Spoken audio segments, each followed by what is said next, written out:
President Moon Jae-in addresses the National Assembly and calls for bipartisan support on the government's budget proposal for next year, highlighting the need for patience in making fundamental changes to the nation's economic structure.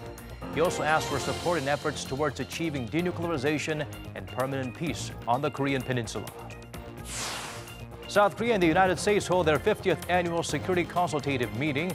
A strategic guideline on combined defense after the transfer of wartime operational control is signed, and the two sides also agreed to suspend a joint drill originally set for December to strengthen diplomatic efforts with North Korea.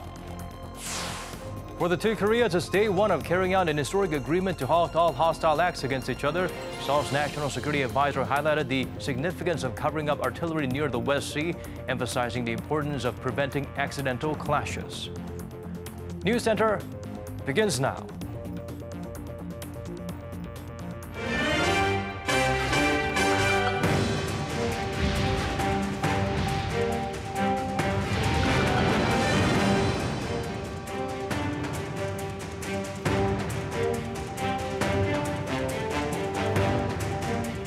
It's 8 p.m. here in Korea, live from our studio in Seoul. This is Arirang NEWSCENTER. Welcome to our program. I'm Daniel Choi. President Moon Jae-in delivered a speech on his budget proposal at the National Assembly. He urged lawmakers to pass it as the funds will create jobs and help make a fairer economy. Shin Se-min has our top story. President Moon Jae-in at the National Assembly for the third time since taking office in May last year. He called on lawmakers to give bipartisan support to the government's budget proposal for next year, worth around $412 billion, which is an increase from this year of 9.7%. That call comes at a critical time when the job situation and the general economic outlook has been heading south for months. But the president hasn't given up on fundamentally changing the country's economic structure with an aim to reduce economic and social polarization. What the country needs, he said, is patience. 우리 경제 체질과 사회 구조가 근본적으로 바뀌고 성과가 나타날 때까지 시간이 걸릴 수밖에 없습니다. 이제 우리는 경제적 불평등의 격차를 줄이고 더 공정하고 통합적인 사회로 나아가야 합니다. 그것이 지속 가능한 성장의 길이라고 저는 믿습니다. The president called for an active role for the public sector, saying that it's important to use public finances to preempt the risk of an economic downturn and the loss of jobs.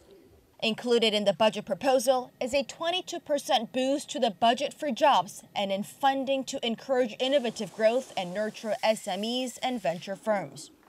Then the push for an inclusive society. 사회 안전망과 복지 안에서 국민이 안심할 수 있는 나라가 되어야 합니다. 국민 단 한 명도 차별받지 않는 나라가 되어야 합니다. And through that, the president said, Korea will become an inclusive nation in which everyone prospers together. Despite President Moon's unchanging goal of building people-centered economy, the country's economic prospects in the near future looks grim. And with the Moon administration's previous budget and extra spending yet to bear fruit, winning bipartisan support for a growing budget looks to be a difficult task. Shin Se-min, Arirang News.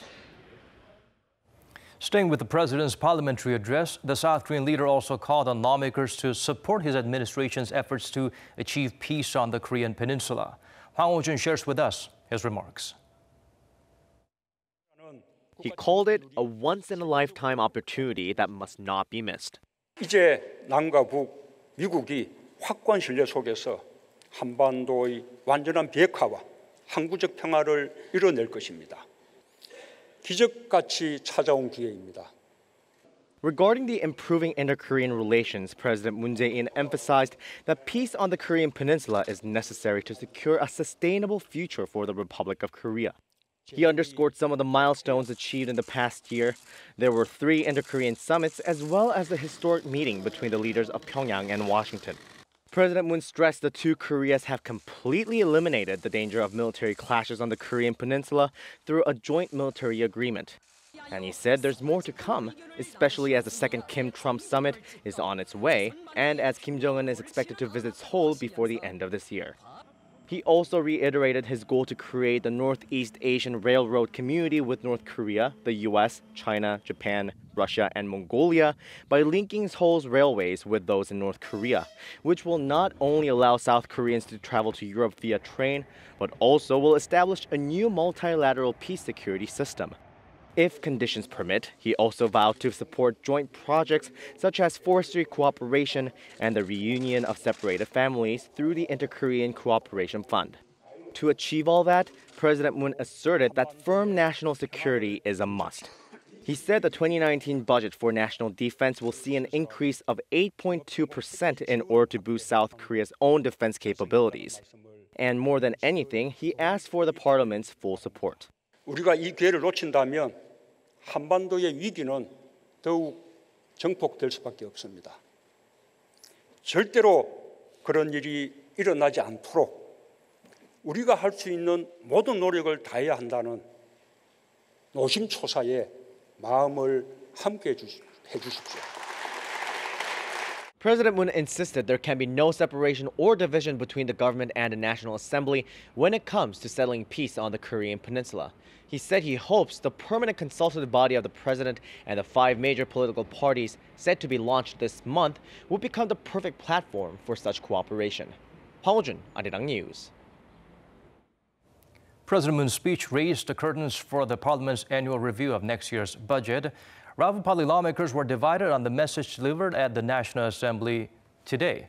Our Kim Mo-gyun sheds light on their responses. The ruling Democratic Party responded positively on Thursday to President Moon's budget speech, claiming that it laid out a hopeful future for South Korea. The party said that the speech reflected the government's willingness to actively work with the National Assembly to address and fix economic inequality. President Moon pointed out the serious problem of economic polarization and stressed the need for income-led growth, innovative growth, and equality to build a country in which everyone can prosper together. Such policies are crucial for Korea to change its economic situation and achieve sustainable growth. The main opposition Liberty Korea Party was critical, though.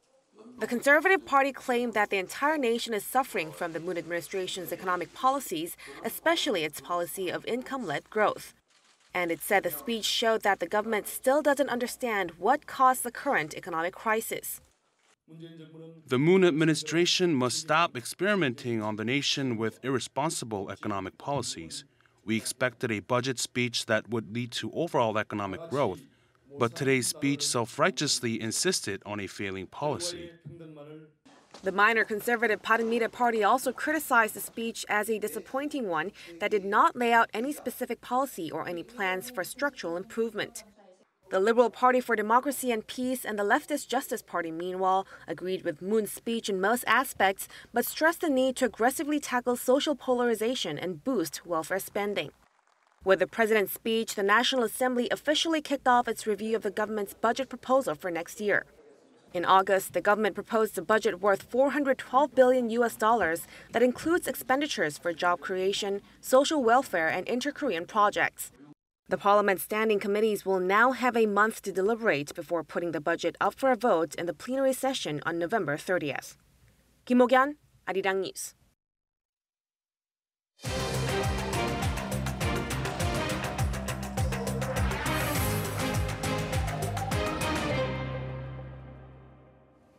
Seoul and Washington held an annual meeting on their defense arrangements. At the security consultative meeting, it was agreed that even once wartime operational control of their forces is transferred from the U.S. to South Korea, their core arrangements, the Combined Forces Command, will be maintained.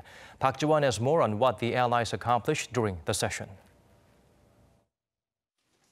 During this year's annual alliance meeting held in Washington, South Korea's Defense Minister Chung Kyung-do and his U.S. counterpart James Mattis signed a strategic guideline on combined defense that will take effect after the transition of wartime operational control in the future.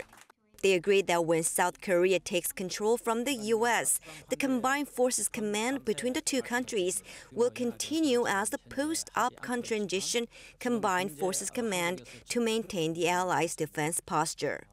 However, the current U.S.-led Combined Forces Command will become an ROK-led command, with a South Korean 4-star general or an admiral leading it, while an American general or an admiral will serve as deputy commander. They also agreed to continue to maintain the UN command, which has functioned as a guardian of the armistice agreement for the past 65 years, preventing an armed conflict on the Korean peninsula. The two confirmed U.S. Forces Korea will also continue to be stationed in South Korea even after the OPCON transfer is complete. This year's SCM has greater importance and significance than any other meeting, not just due to the fact that it's the 50th of its kind, but also because it comes at a time in which we embark on an audacious journey toward denuclearization and the establishment of permanent peace on the Korean peninsula. Signing this document, we also reaffirm the continued presence of U.S. troops stationed on the Korean peninsula in fulfillment of U.S. commitments established 65 years ago in our Mutual Defense Treaty. South Korea handed over operational control to the U.S.-led UN command during the Korean War, and it was later transferred to the Combined Forces Command in 1978. But in case of war, Seoul and Washington agreed in 2014 that the transfer will be completed only when South Korea acquires, in a verifiable way, critical military capabilities necessary to lead the combined defense. During this year's SCM, the two defense chiefs agreed to conduct a verification of South Korea's operational capabilities starting next year. Meanwhile, a decision on a major joint air defense exercise was also finally made. During the meeting, Seoul and Washington agreed to suspend this year's Vigilant Ace, originally scheduled to be held in December. The move is aimed at strengthening current diplomatic efforts to negotiate with North Korea. This year marked the 50th anniversary of the SCM, since the annual meeting was launched back in 1968 to play a key role in fine-tuning alliance-related matters. Next year's meeting will take place in Seoul. Park Ji-won, Arirang News. Keeping our sights fixated on the Security Consultative Meeting, among other things, the top military leaders signed the guiding principles for wartime operational control transfer. Kan Young-woo explains what this means and what needs to be done to complete the process. The alliance guiding principles signed by the military leaders of Seoul and Washington include a range of commitments to maintain the U.S. troops in South Korea, retain the Allies' Combined Forces Command and the UN Command, and have a South Korean general or admiral in charge of the Combined Forces Command. Experts say that even though the results of the meeting between the two military leaders are not surprising, the fact that the Allies saw an eye-to-eye over supporting the ongoing diplomatic efforts with Pyongyang should erase some skepticism. Both sides agreed to support implementation of the Panmunjom Declaration in the military domain. That will help mitigate public anxiety also that the ROK military gave too much concession to the North in the absence of meaningful progress in the North Korea's denuclearization process. And despite the encouraging signs from the Security Consultative Meeting, experts say there is still work to be done. For the transfer of wartime operational control, South Korea's military needs to step up its operational capabilities. When the incoming U.S. Forces Korea Commander General Robert Abrams testified in front of the Senate, he specifically pointed out that there are numerous capability gaps in respect to the South Korean military's ability to carry out certain tasks. But experts say it's not just a matter of South Korea's military. Full support from the government and the National Assembly is necessary, and diplomatic efforts also play a crucial role for the transfer of wartime operational control. That there's no more military tensions, that the security environment surrounding the Korean Peninsula and the relationship between both Koreas and also relationship between North Korea and the U.S. Gets better. That's part of the condition. This year's Security Consultative Meeting showed that the alliance between the two militaries remains strong, but there are still a number of hurdles to be overcome to achieve their agreements. Kan Young-woo, Arirang News. During the Inter-Korean Summit back in September, Seoul and Pyongyang agreed that they would stop all hostile acts against each other on land, sea, and air starting November 1st. That's today. It's a move seen as a milestone in the history of inter-Korean relations. Here's Jong-un with the updates. It's day one of the historic policy signed by the two Koreas, under which they halt all hostile acts. In accordance with the military agreement signed by the two sides last month, they have officially ceased a range of military exercise aimed at each other along the military demarcation line. On the ground, they have ended all live-fire artillery drills and field training exercises at the regiment level and above, within 5 kilometers of the MDO, which will create a 10-kilometer-wide buffer zone. On sea, the two Koreas have ceased all live-fire drills and maritime maneuvers exercises within a 135-kilometer-wide zone in the West Sea, and in the East Sea, an area 80 kilometers wide. They've put covers over the barrels of artillery guns on the coast, and they've closed all gun ports within the zones. In the air, the two sides have banded tactical live-fire drills involving a range of aircraft within designated no-fly zones in the eastern and western regions along the MDO. Those measures are in line with efforts by Seoul that began last month to ease military tensions by gradually removing landmines and guard posts within the demilitarized zone. And north of the border, the regime too has taken steps to stop hostile acts, including the closure of its own hostile artillery. The Seoul's National Security Council emphasized the importance of the two Koreas' step towards peace. Specifically, he said covering up the artillery on the West Coast in particular, where armed conflict has occurred in the past, will even prevent accidental clashes in the future. Chung added that the standing member of the National Security Council Committee will continue to thoroughly manage the situation with related ministries, so that inter-Korean military agreement will be carried out according to plan agreed by the leaders of Seoul and Pyongyang. Jong-un, Arirang News. The nation's top office is flexible when it comes to the timing of a visit to the South by the North Korean leader. That's coming from a high-ranking Cheongwade official who spoke under the conditions of anonymity that inter-Korean agreements, including the easing of military tensions near the border, are being carried out just as planned.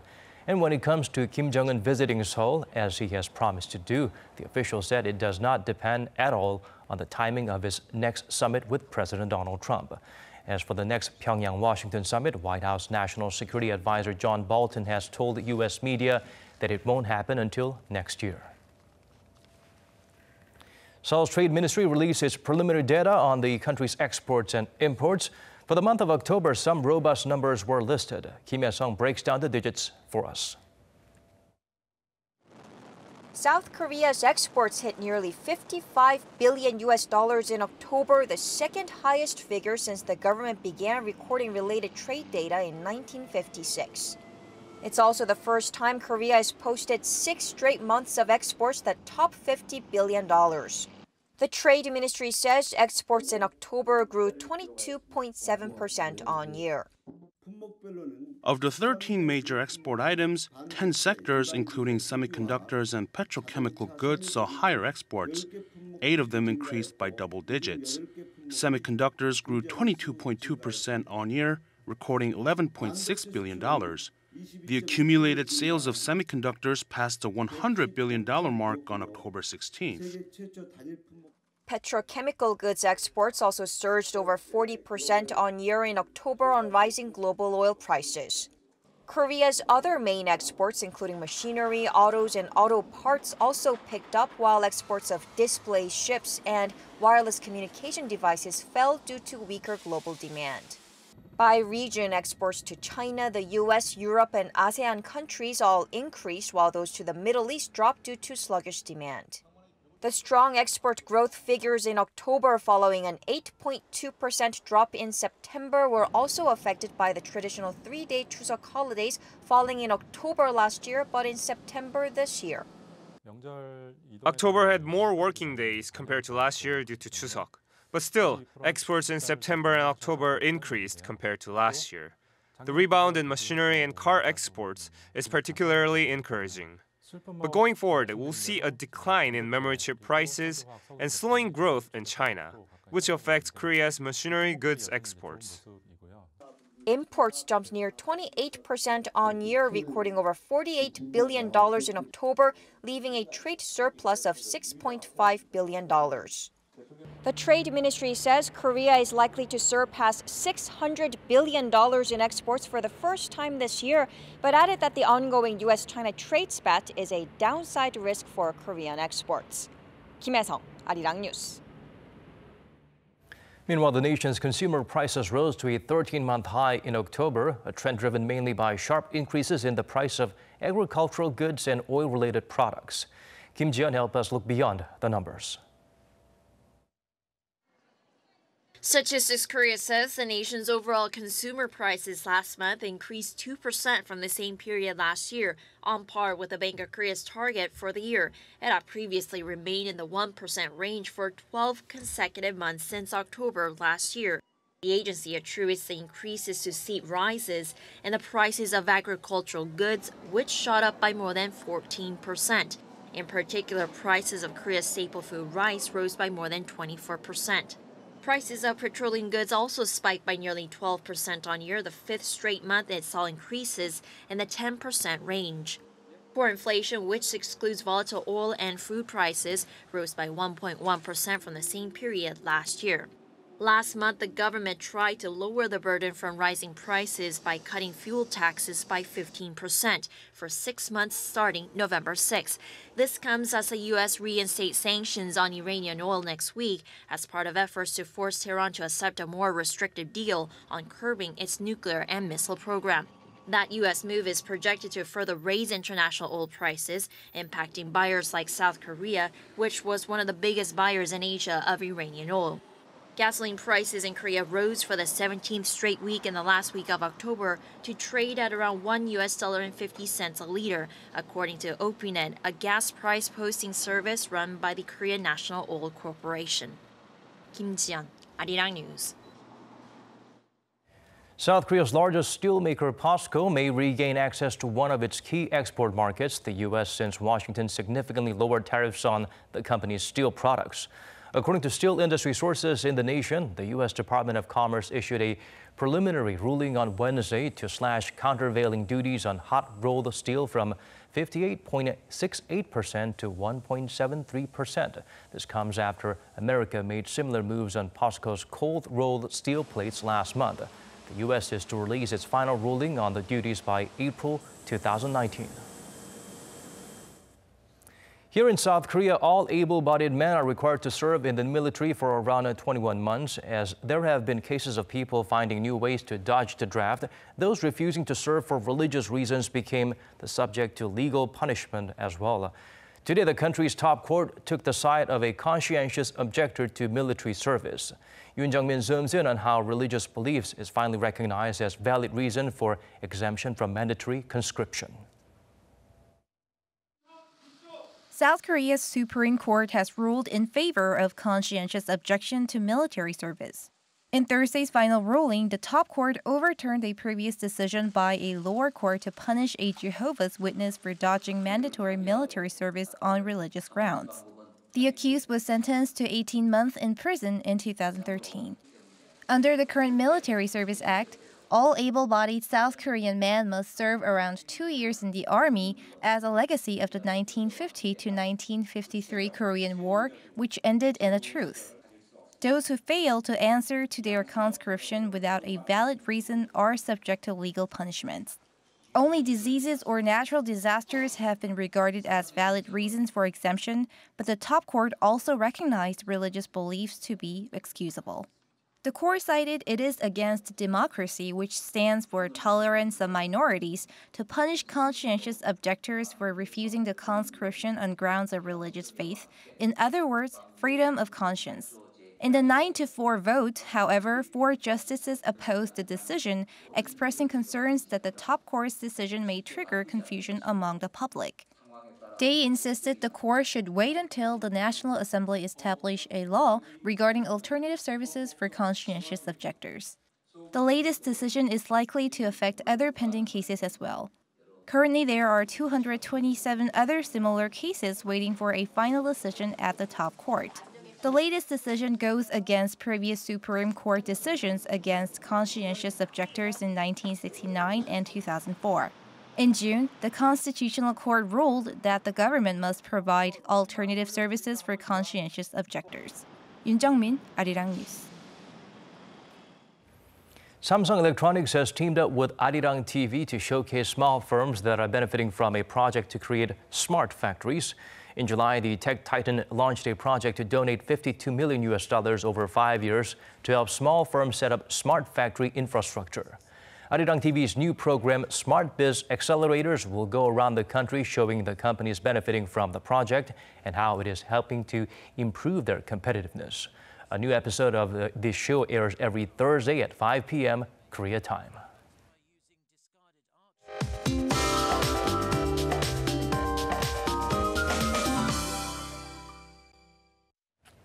Time to turn to Michelle Bach at the Weather Center for the updates you need. Michelle, it seems like milder conditions are on the horizon. Yes, sunny and cool fall conditions are forecast for the next couple of days here in Korea and our neighboring countries as well. Now, also, we will wrap up this week with seasonal norms in terms of temperatures. Now, under a sunny and clear sky, Seoul kicks off Friday morning at 4 degrees Celsius, and Daegu and Gyeongju even colder at 2 and 0 degrees respectively. Now, there's going to be a jump of more than 10 degrees into the day. Now, as Seoul reaches up to 17 degrees, Busan and Jeju gets to even 19 and 18 degrees respectively. Now, for the next couple of days, conditions will remain on the sunny side but dry. However, there will be some showers over the eastern regions of Gangwon province by next week. I'll leave you with the weather conditions around the world.